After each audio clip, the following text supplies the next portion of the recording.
This is tape 5 with Tema Gutwaks, and it's September 2nd, 1998. Are you affiliated with a synagogue now? Yes, Which one? with Rabbi Youngroyce. That's Orthodox.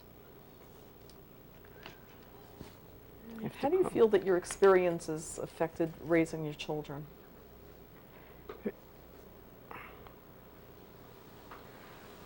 My experiences made me more conscious how to raise my children.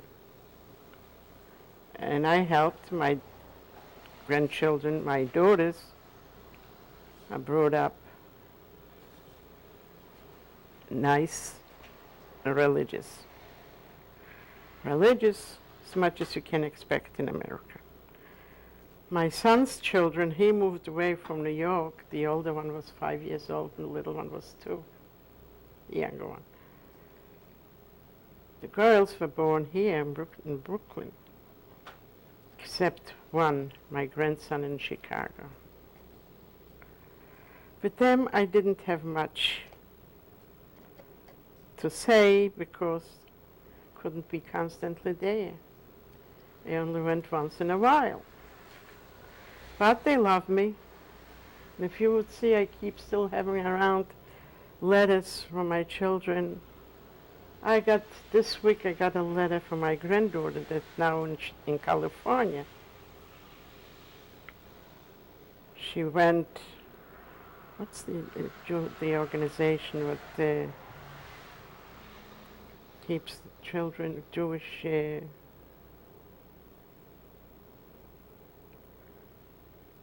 God, that they can stay or go down or they, you know what I'm saying about? What did they do? They have a place that they give me that they have to stay overnight or for davening for the holidays and. Chabad? Yeah, Chabad, right?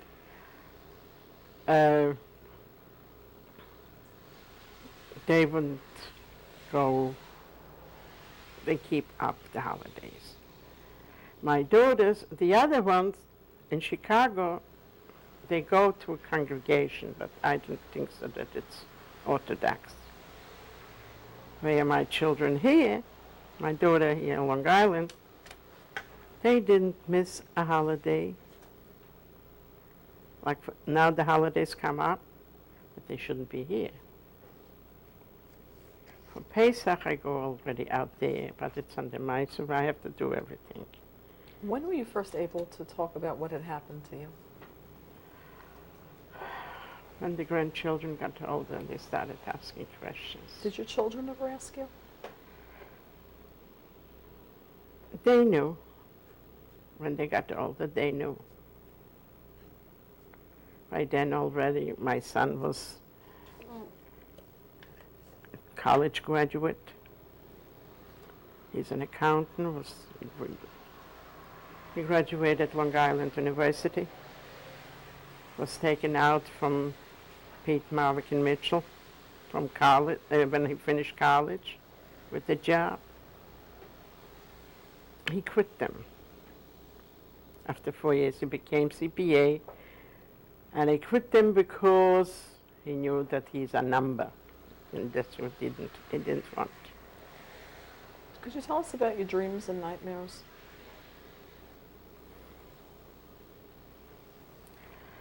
Dreams and nightmares are bad. Sometimes you think you're chased.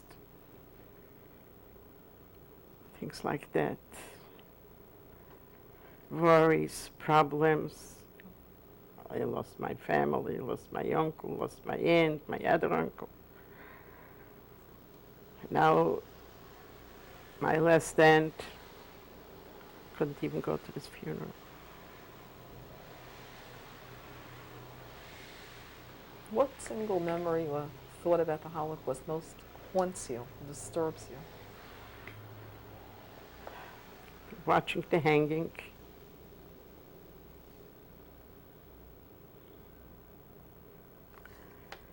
and also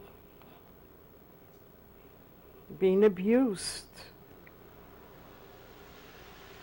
And the way, when I worked, where I worked, to have it in mind that every second you can die from being blown up.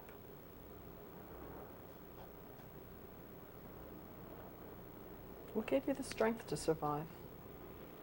I have no explanation for it. It's an inner strength.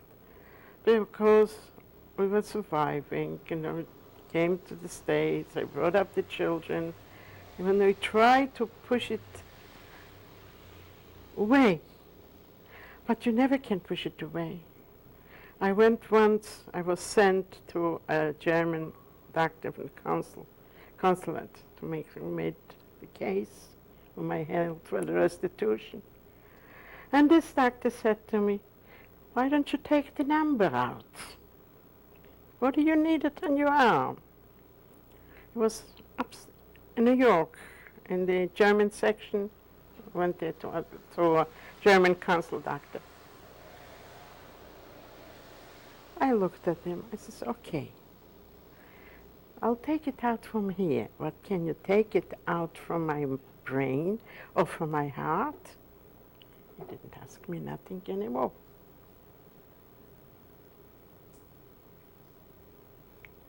He had given me that time he approved the papers according to my health. But somehow I wasn't lucky right away because I belonged to Stuttgart, and over there they had like a psychologist that goes through the papers. You should put it aside, put it on the bottom, put it aside. I had to fight. At first they gave me 20,000 D-Mark, which that time was $5,000. I didn't want to take it. Finally, he said, I should take it. I said, I'll take it under one condition. I'm not signing the papers. I'm not closing the case. Which I didn't. That was in the United Restitution. Finally, I went private. I went private, and at first it didn't succeed, but all of a sudden, somebody went to Germany and they found out that the psychologist made a shamble out of all the applications. I won the case. So what good does it? I give it away now to the children. Did you ever question the existence of God? We are believers that that we have a God. That's His will, and that's what's going to happen.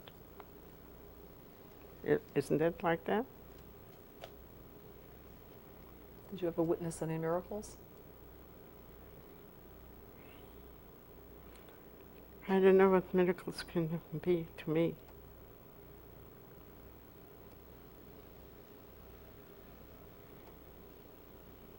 My husband would be healthy, maybe. It would have been a miracle. But unfortunately, I have no hope. I was here yesterday to take care of something. I came up Monday when I came back from court. My daughter stopped by in their home. And any little thing I notice.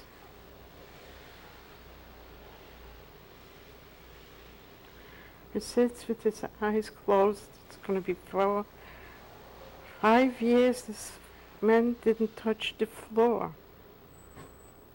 That's when he wound up, because he kept falling. I think it was easy even for my son. Whenever my daughter, he comes home and he says to me, "Pay the man for bringing us home." Sitting by the table, he says, "Let's go home." I says, "Where do you want to go? Look around, you're home. You have all your things." At one time I was sitting by the table and started to cry. And he says to me, "I have to take care of my father's house." The house still standing. My daughter's gonna make a claim now. She called up, got the, and she told them. I had a lot to. They have to make their registration. So she put the question. I says, my father is in a home. But I know there was a house. They sent me the application. To fill out. I'm not going to use it. Let the children have to help them. What advice do you have for your children and grandchildren? To be nice and good. They have an education that they can support themselves. That's what I advise them. I told before a story, I think, about my granddaughter. To you, I think I was talking. But the way she didn't want to, first she didn't learn in high school and so on, till she went into college. Didn't like one, switched to another. Wound up in Purdue. Got a degree on psychology. But everybody told her with psychology you're not going to make a living. She took the graduate school in Carnegie Mellon. It's high enough. She was picked by Oracle. I don't know if you know who Oracle is. They graduated before they finished school because the graduation was in May. Carnegie Mellon was celebrating 100 years in existence. Went to the graduation. Before even she finished school, she was picked by, not by Oracle alone, traveling around. Now she's working a year for Oracle. She couldn't come to the anniversary for my daughter. She called me up. She was supposed to come. She says, Grandma, I have two things to tell you. One you're going to like, the other one not. I says, what happened? I cannot make it. Why? She says, I was told I'm getting a raise. I'm getting a promotion. Was the other a raise, promotion? Oh, what's going on with me? I don't know. And she has to go away for a conference. The same weekend, not the same weekend. The anniversary was Sunday. She had to be Monday morning, 8 o'clock in Colorado. And they pay for it. Yeah, and she's getting a bonus for this year. That was the third thing that I knew. So, but this the raise and the bonus she's going to get after New Year's for the next year. But still, it's nice. She started out for a girl that didn't want to learn, and the other one was sitting up every night till 2 o'clock, 3 o'clock with homework, and didn't make the money what they offered her to start with. What message would you now like to deliver to the world? Be honest. Have an education. And less fighting. Thank you very much. You're welcome.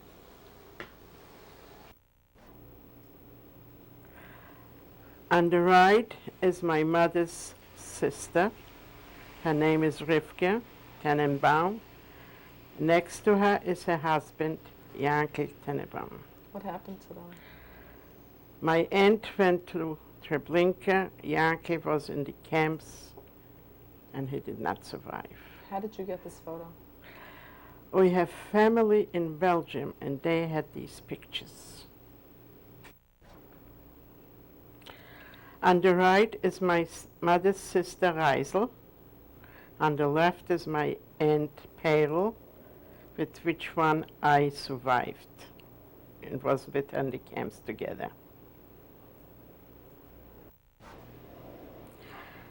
On the right, it is me, Tema Gutwaks. What was your name in the picture? On the picture, it was my maiden name, Weitzman. In the middle is my cousin Hannah. She is Hannah Berneman, and she's still alive. She lives in Belgium. On the left is my mother's sister that was with me in the camps. Her name, she is not alive anymore, her name was Perel Zilber.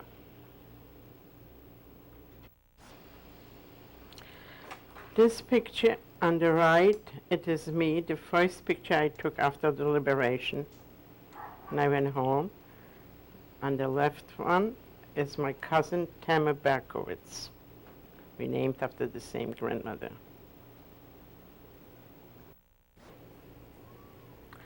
This is an old picture that we got from the family. My husband is in this picture. He's the third one from the right. What's his And name? Maya Gutwaks, and there should be another brother there too, which none of the other ones, I don't know which one. My husband had 5 brothers. And with my husband was 5, and we got this picture from the family. My husband had family here. Are you in this picture? No.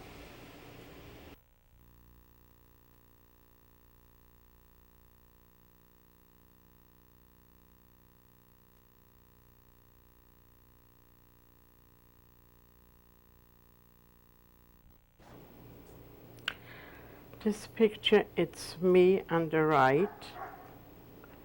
Next to me is my aunt, Her name? Perel Zilber. And the baby in the carriage is my son. His name? His name is Abraham Gutwaks. Where it was taken. This is my husband. His name? His name is Maya Gutwaks, and that is in the early years that I met him.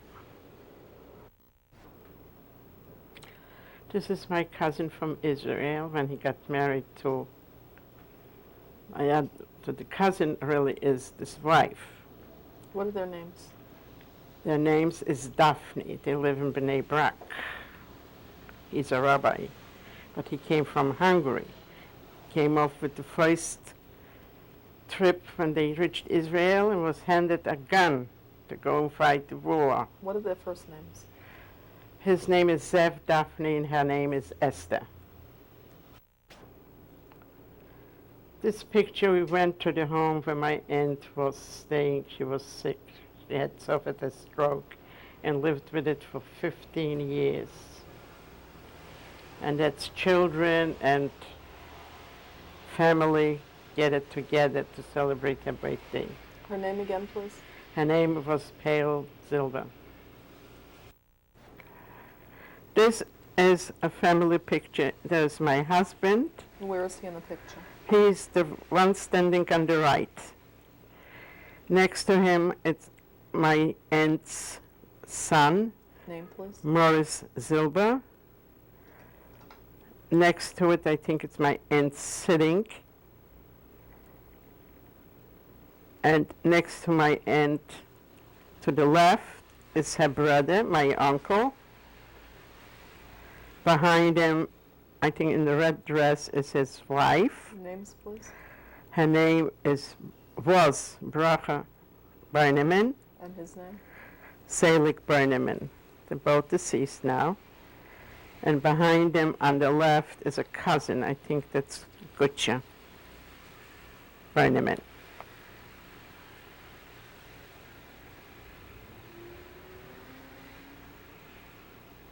Her husband is there too, but on the other side, somebody's there, and I cannot see it from here. This is me in Israel 3 years ago, and we found the place where they have the monuments from our town, from Kozhenitz. And I'm pointing to my children what this monument is. This is a picture of my son and his 3 children. Would you My tell us son's- everyone's name?